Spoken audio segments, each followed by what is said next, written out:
আসসালামু আলাইকুম। আজকে আমরা যে প্রশ্ন নিয়ে আলোচনা করব সেটা হচ্ছে বোরাজিনকে অজৈব বেনজিন কেন বলা হয়, ব্যাখ্যা করো। যখন আমরা এইটা ব্যাখ্যা করব তার আগে আমাদের জানা দরকার যে বোরাজিনের সংকেতটা কি আর বেনজিনের সংকেত কি। সংকেত না জানলে তো আমাদের ব্যাখ্যা করা পসিবল না, তাই না? তাহলে বেনজিনের সংকেত হচ্ছে C6H6 এবং বোরাজিনের সংকেত B3N3H6। এখন এটা গাঠনিক সংকেতটা আঁকানোর চেষ্টা করি। দেখো তো 6টা কার্বন বিশিষ্ট যৌগ, 6টা কার্বন, সাথে আছে 6টা হাইড্রোজেন। এখানে কার্বন কার্বন দ্বিবন্ধন, এখানে কার্বন কার্বন দ্বিবন্ধন, এখানে কার্বন কার্বন দ্বিবন্ধন। এখন জৈব অজৈব বলতে আমরা কি বুঝি, বা কাকে আমরা জৈব যৌগ বলি, কাকে অজৈব যৌগ বলি? যেটা আমাদের কার্বনের সাথে সরাসরি ভাবে যুক্ত থাকে সেটা হচ্ছে জৈব। দেখো তো আমাদের বোরাজিনের ক্ষেত্রে এটা কিন্তু কার্বন নাই, বা কার্বন যে মৌলটা সেটা এই যে বোরাজিনের মধ্যে কোথাও খুঁজে পাবা না। তাহলে ফার্স্টে আমরা বলে দিলাম যে বোরাজিন একটা অজৈব যৌগ। এখন এটাকে কেন বেনজিনের সাথে তুলনা করা হয়েছে একটু আসি, দেখার চেষ্টা করি। বেনজিনের নাই বোরাজিনও একটি চাক্তিক যৌগ। দেখো তো বেনজিন একটা চাক্তিক যৌগ, এর সাথে বোরাজিনের দিকে যদি লক্ষ্য করি তাহলে দেখতে পারবো যে বোরাজিনও একটা চাক্তিক যৌগ। আমার বেনজিনের নাই বোরাজিনও আইসো ইলেকট্রন কনফিগারেশন বিদ্যমান। এখানে আইসো ইলেকট্রন কনফিগারেশন বলতে আমরা কি বুঝি বলতো? একান্তর দ্বিবন্ধন, একটা একক বন্ধন পরপর একটা দ্বিবন্ধন অবস্থান করে। এই যে দেখো, একটা একক বন্ধন, এরপরে দ্বিবন্ধন, একটা একক বন্ধন, এরপরে দ্বিবন্ধন, আবার একক বন্ধন, আবার দ্বিবন্ধন। মানে গঠনগত দিকটা যদি আমরা লক্ষ্য করি তাহলে দেখতে পারি যে সেম কনফিগারেশন, যেই রকম আমাদের বেনজিনের কনফিগারেশন বা যেরকম বেনজিনের আকৃতি, সেম একই রকম বোরাজিনের আকৃতি। তাহলে বলতে পারি যে বেনজিনের ন্যায় বোরাজিনের আইসো ইলেকট্রন কনফিগারেশন বিদ্যমান। আবার বেনজিনের ন্যায় বোরাজিনও একটি সমতলীয় যৌগ। কিভাবে সমতলীয় যৌগ হলো বলতো? সমতল বলতে আমরা কি বুঝি? সম মানে কি? একই। সম মানে কি বুঝি? একই।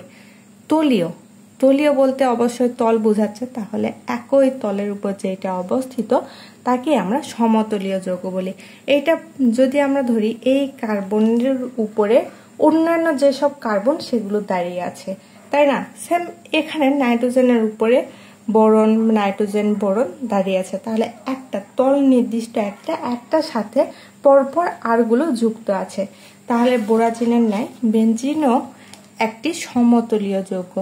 আবার বোরাজিনেও বেনজিনের ন্যায় 4n+2 সংখ্যক পাই ইলেকট্রন বিদ্যমান। এতে উভয় হ্যাকেলের সূত্র অনুসরণ করে।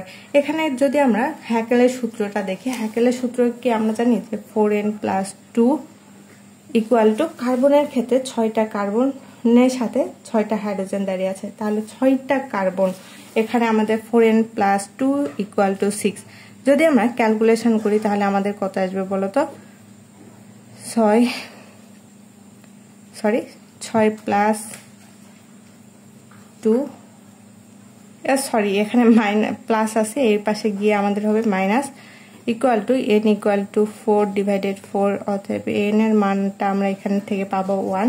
আবার যদি বোরাজিনের ক্ষেত্রে লক্ষ্য করি, 4n+2 এখানে কয়টা হবে?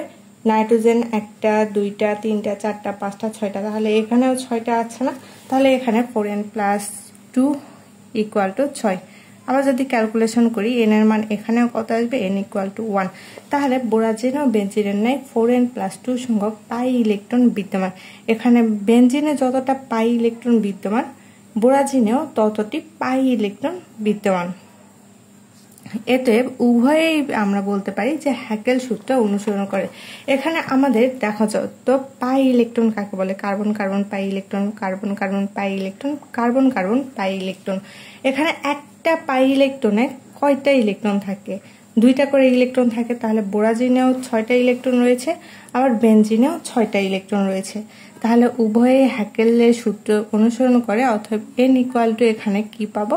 1 পাবো। আবার বেনজিনের মতো বোরাজিনেও পাই ইলেকট্রনগুলো সঞ্চারণশীল। এই যে দেখো তো আমাদের দ্বিবন্ধন, এখান থেকে কার্বন তো এই দ্বিবন্ধনটা রাখতে পারবে না, সে কি করবে তার পার্শ্ববর্তী কার্বনকে দিয়ে দিবে। আবার এখানেও সে রাখতে পারবে না, এখান থেকে এখানে দিবে বা এখান থেকে এখানে দিবে। তাহলে এটা সঞ্চারণশীল হচ্ছে না? সঞ্চারণশীল বা ডিলোকালাইজেশন হচ্ছে এখানে বেনজিনের ক্ষেত্রে। আবার বোরাজিনের ক্ষেত্রে আমাদের কি হয়, সঞ্চারণশীল বলতে কি বোঝায় বলতো, যে ইলেকট্রন যদি একটা নির্দিষ্ট বন্ধনের মধ্যে সীমাবদ্ধ না থেকে একাধিক বন্ধনে ভাগ হয়ে যায়, এখান থেকে এখানে যায়, এখান থেকে এখানে যায়, তাহলে সেইটাকে আমরা বলতে পারি সঞ্চারণশীল। এই যে বেনজিনের সঞ্চারণশীল পাই ইলেকট্রন রয়েছে, আবার বোরাজিনেও এই যে পাই ইলেকট্রন এখান থেকে এখানে যায়, এখান থেকে এখানে যায়, মানে এটাও সঞ্চারণশীল।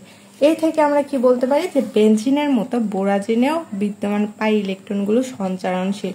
তাহলে বোরাজিন ইকুয়াল টু আমরা বেনজিন বলতে পারি না, কিন্তু বোরাজিনের ক্ষেত্রে একটা সমস্যা, বেনজিন হচ্ছে জৈব আর বোরাজিন অজৈব। সুতরাং আমরা বলতে পারি বোরাজিনকে অজৈব বেনজিন বলা হয়। আসসালামু আলাইকুম।